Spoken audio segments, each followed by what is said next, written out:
भारत सरकार लघु उद्योग विभाग के निदेशक डॉक्टर हरीश यादव आज संभल पहुंचे हैं। जानेंगे उनसे उद्योग को लेकर के किस तरह की भारत सरकार के कार्यक्रम और क्या तैयारियां चल रही हैं। सर, आपका सबसे पहले चेहरा पे नकाब न्यूज चैनल में बहुत बहुत स्वागत है। धन्यवाद।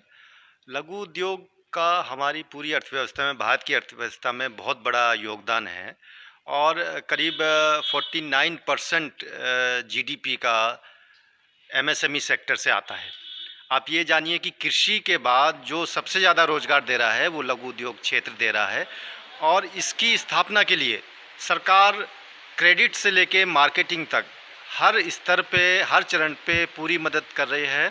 जो नव उद्यमी हैं, जो अपना उद्योग शुरू करना चाहते हैं, उनको आर्थिक सहायता और सब्सिडी उपलब्ध कराई जाती है, न्यू टेक्नोलॉजी उपलब्ध कराई जाती है, प्रशिक्षण, स्किल डेवलपमेंट के कार्यक्रम के तहत उन्हें ट्रेनिंग दी जाती है और प्रोडक्ट बनने के बाद भी वो किस तरीके से अपने प्रोडक्ट्स की मार्केटिंग करें उसके लिए भी उनको सुविधाएं दी जाती हैं ताकि एक जो हम तक कोरोना काल रहा है, इसमें काफ़ी उद्योग धंधे बंद भी हुए हैं।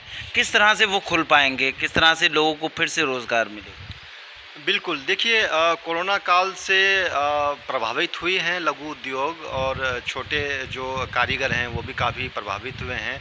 सरकार ने इसके लिए काफ़ी व्यवस्थाएं की हैं। एक इमरजेंसी फ़ंड बनाया गया था ताकि जो कंपनियां हैं, छोटी कंपनियां हैं, उनकी वर्किंग कैपिटल को पूरा किया जा सके और जो लोग, अप्रवासी लोग जो बड़े शहरों से वापस लौटे हैं अपने गांव को, अपने घर को, उनके लिए भी अलग अलग राज्यों ने व्यवस्था की है कि वो कुछ आर्थिक सहायता लेके अपने स्वरोजगार स्थापित कर सकें। आज आप संभल पहुंचे हैं। संभल एक ऐतिहासिक शहर रहा और यहाँ पर एक बहुत बड़ा हैंडीक्राफ्ट का कारोबार यहाँ से एक्सपोर्ट भी होता है।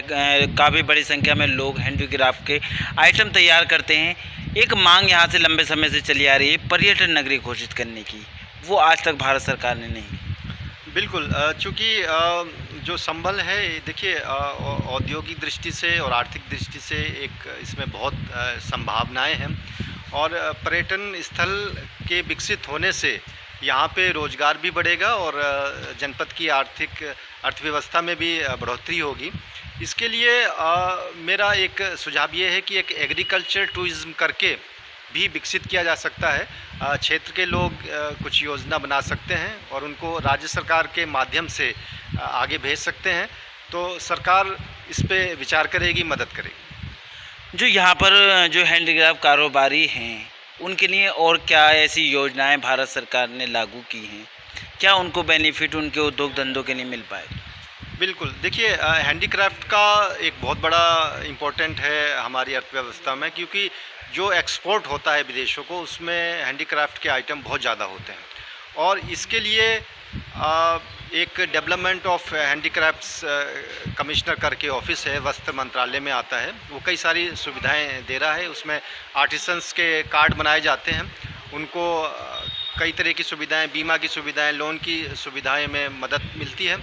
वो लोग इनका फ़ायदा ले सकते हैं और हस्तशिल्पों के लिए एक अगर एम्पोरियम बन जाता है जनपद में तो उससे उनके प्रोडक्ट बिकेंगे और जो अलग अलग महानगरों में कुछ हाट विकसित हुई हैं उसका वो फ़ायदा उठा सकते हैं हस्तशिल्पी, वहाँ पे जाके अपने प्रोडक्ट बेच सकते हैं और अपनी आमदनी को बढ़ा सकते हैं। डॉक्टर साहब, एक ये भी कि संभल में ऐसे बहुत से लोग हैं जो गीत, संगीत और दूसरी चीज़ों में हुनर रखते हैं, तो वो भी आपके विभाग के अंडर में आते हैं।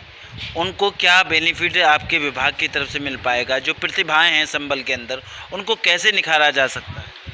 सांस्कृतिक दृष्टि से बहुत अच्छे कलाकार हैं यहाँ पे संभल में, जिनसे मैं रूबरू भी हुआ हूँ और एक नया कंसेप्ट आ रहा है आर्ट एंटरप्राइजेस करके। तो आर्ट एंटरप्राइजेस में ये सब जो कलाकारी, फनकारी, एक्टिंग वगैरह ये सारा इंक्लूड है इसमें और इसमें जो जैसे संस्कृति मंत्रालय है या संस्कृति विभाग है, इनकी काफ़ी स्कीम्स हैं। उसमें कलाकारों को वजीफ़ा दिया जाता है और उनको समय समय पर एक एम्पैनलमेंट में उनको रखा जाता है और समय समय पर जो भी राजकीय प्रोग्राम्स होते हैं उनको बुलाया जाता है, उनको मानदेय दिया जाता है और कहीं बाहर भी उनको भेजा जाता है, विदेशों में भी, ताकि वो अपनी कला को प्रदर्शित कर सकें।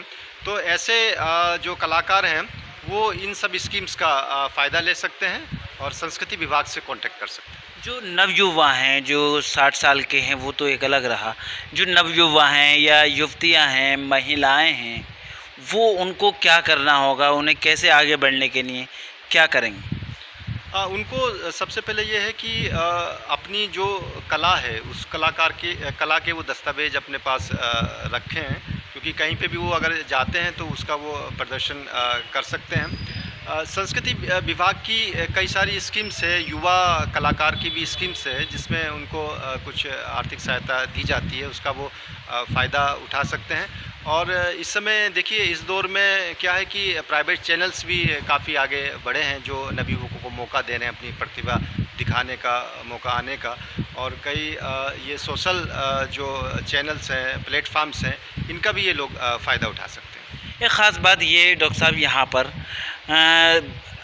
जैसे आप यहाँ आए, लोगों से आपने, उद्यमियों से बात की, तो हमेशा भारत सरकार और यहाँ हैंडीक्राफ्ट कारीगरों के बीच दूरियां क्यों रहती हैं? कैसे फिर उनकी समस्याओं का समाधान निकल पाएगा? कैसे वो प्रतिभाएं निखर कर के सामने आएंगी? ये कम्युनिकेशन गैप जो है ये कैसे ख़त्म हो पाएगा? देखिए चूँकि हमारा संभल ज़िला जो है एग्रीकल्चर के काफ़ी आगे है एग्रीकल्चर में, और जागरूकता की जो कमी है, क्योंकि ग्रामीण अर्थव्यवस्था से टच है, तो जागरूकता की कमी की वजह से लोगों को, हस्तशिल्पियों को उतना ज्ञान नहीं रहता कि कौन कौन सी स्कीम से लाभ नहीं मिल पाता। तो उसके लिए उनको थोड़ा सा एक अपने व्यक्तिगत प्रयास और सामूहिक प्रयास करने पड़ेंगे। हर ज़िले में एक जिला उद्योग केंद्र होता है, जो जिला उद्योग केंद्र इन सारी स्कीम्स से अपडेट कराता रहता है, उनसे वो मिल सकते हैं, कांटेक्ट कर सकते हैं। और आज के दौर में क्या है कि जैसे इंफॉर्मेशन टेक्नोलॉजी का जो ज़माना है, आगे बढ़ रहा है, तो सारी सुविधाएं वेबसाइट्स पे, ऑनलाइन पे उपलब्ध हैं।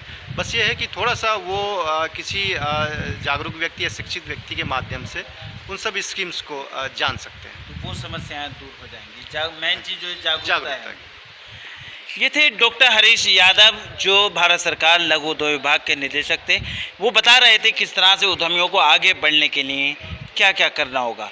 जागरूकता और दूसरी चीज़ों को लेकर के भारत सरकार कदम उठा रही है। कैमरामैन शाहबाज खान के साथ चेहरा बेनकाब न्यूज़ चैनल के लिए फरजन वारसी की खास